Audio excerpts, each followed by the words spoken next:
Thank you and welcome into this video. I would like to walk you through on how stock, security and stock exchange really began.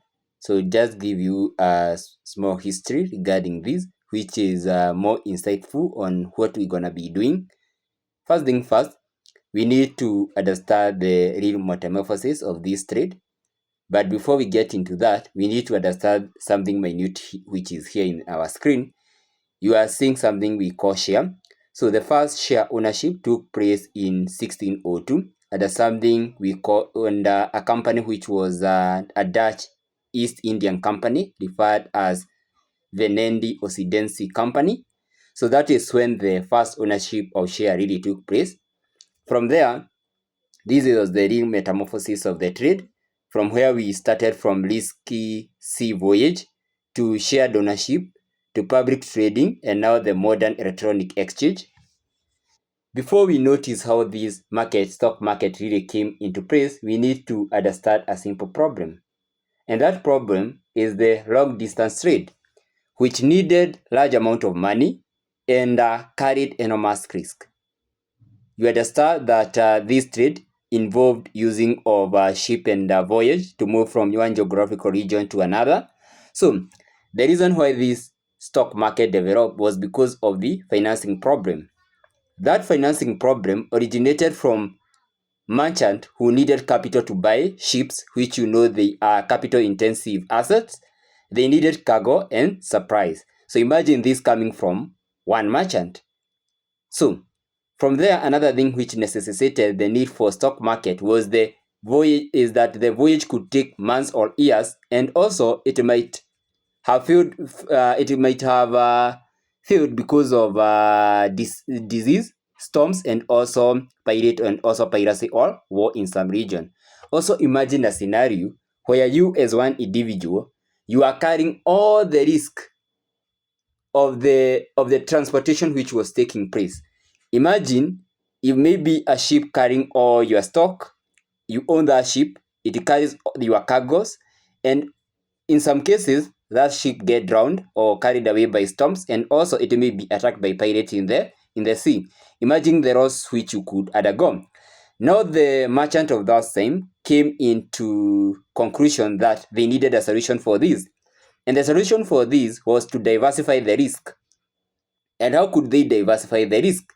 They were supposed to divide the business into ownership portions, that they could raise money from several investors, and from there they could finance their trade using a diversified method. And now that's why they started the first IPO, the initial public offer, where they created like companies where people are supposed to buy ownership of that company by putting their money into the trade, so that they could be able to diversify the risk rather than putting the egg in one basket. But now let us continue and understand more on what this entails.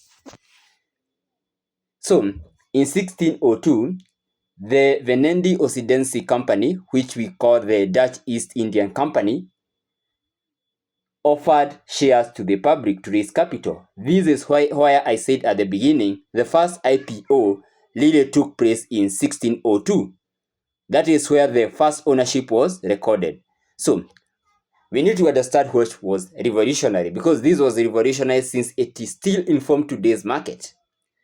So in 1602, the Dutch East Indian Company was established. So it was established in 1602. So here is where people could subscribe for shares in the company rather than simply reading it money. So rather than simply company getting money from people by people reading to it, it told people you need to buy the ownership of this company. So a share which a person bought in this company represented an ownership interest in the company. So, and the degree of control in the company emanated from the number of shares which you owned in this company. So those shares could later be transferred to another investor, creating an secondary market. So when the company was established in 1602 and people subscribed for the shares of this company, so this was the initial IPO. So this was the primary market. But this company also established a secondary market where the investor could be able to transfer ownership to another investor, creating a secondary market. So what you need to know in this case, because we shall get into detail when we continue with our course, the primary market occurs when a company issue is first public offer to the first offer to the public, which we usually call the initial IPO. From there now, the investors can start selling their shares to other investors. That is what we call secondary market, which really started a long time ago in 1602. So in 1602, this formed one of the major foundations of the modern public share ownership. From there, we need first to understand during that period, 1602, you see how history has informed the modern trading even today. You need to see thinking of the company as the pie divided into ownership pieces. So this is the company where these pies represent the company is the aggregate amount of the pie, which is divided in smaller pieces, which now represent many owners owning this company. And what did this mean? It meant the risk of this company has been diversified. So you not carry on the risk of the whole company. So the basic idea was a share represented a unit of ownership in a company. So owning a share gave you as an investor economic right, such as you could claim through the profit of the company through the dividends. If shares were tradable, in this case, an investor may sell them to another investor, which we said it established something we call a secondary market. The price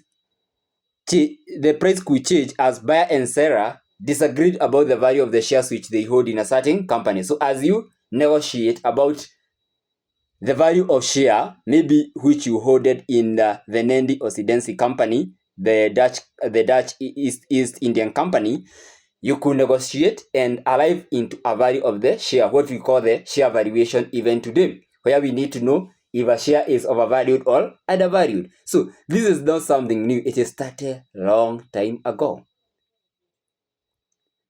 From there, we need to understand the metamorphosis from trading good to trading security. So you can see a simple demo here, where we started with goods, which involved spices, cloth, commodity. Then from there, we moved to shares, which were ownership, claim, and investment. Then we went to where we have price, where we had prices, where we had buyer and sellers who negotiated to come up with a logical price. From there, that's where the security exchange market now came into place, where we have the Amsterdam market, because this is one of the first security exchange market or exchange market which came into place. So the Amsterdam is widely recognized as the oldest modern security market, which regularly was used in trading of VOC or the Voyage Occidense Company shares, or what we call the Dutch East Indian Company, which was developed after 1602. So the Amsterdam market was developed after the initial offer, which was given by the VOC in 1602. Now, the Amsterdam security market now came afterward in order to regulate now this trading, because obviously the market keep on growing and it needs to be regulated. As you know, now we started seeing now the secondary market emanating, where investors were selling to other investor shares. Now they needed a negotiating ground, and now the Amsterdam or Boer now came into place. So what we need to ask ourselves, even before we move too forward, we need to ask, why do we need a stock exchange? A stock exchange is basically an organized meeting of buyer and sellers and help market to discover the price. So a stock exchange organizes meeting of buyer and sellers, and it helps market to discover or come up with the appropriate price.